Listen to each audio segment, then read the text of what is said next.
قربانی، شجاعت اور ایمانی جذبے کی داستان۔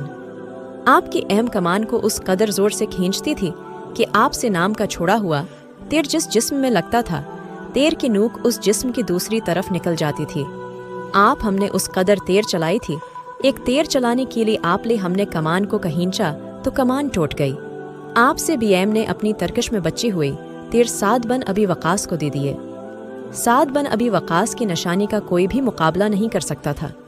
خود آپ نے کیا، یہ بھی سعد کی نشانی کو تسلیم کرتی تھی۔ ادھر مسلمان ابو سفیان اور خالد کے ہاتھوں کٹ رہی تھی اور خون کا آخری قطرہ بہا جانے تک مقابلہ کر رہی تھی۔ ادھر آپ کی تیز فدائین اور دو خواتین کی بے جگری کا یہ عالم تھا جیسی ان کے جسم نہیں، ان کی روحیں لڑ رہی ہوں۔ ابو دجانہ محمد کے آگے جا کھڑی ہوئی، ان کی پیٹھ دشمن کی طرف تھی۔ ابو دجانہ بیک وقت دو کام کر رہی تھی، ایک یہ کہ وہ اپنی تیر سعد بن ابی وقاص کو دیتی جا رہی تھی۔ جب ابو دجانہ گر پڑی تو اس وقت دیکھا کہ ان کی پیٹھ میں اتنی تیر اتر گئی تھی کہ ان کی پیٹھ خار پشت کی پیٹھ لگتی تھی۔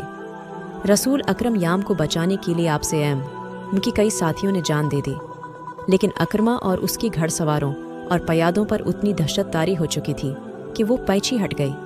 قریش تھک بھی گئی تھی۔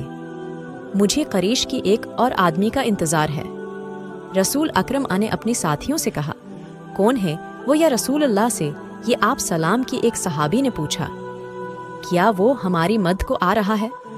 نہیں، آپ سلم نے فرمایا وہ مجھے قتل کرنے آئے گا، اسی اب تک آ جانا چاہیے تھا۔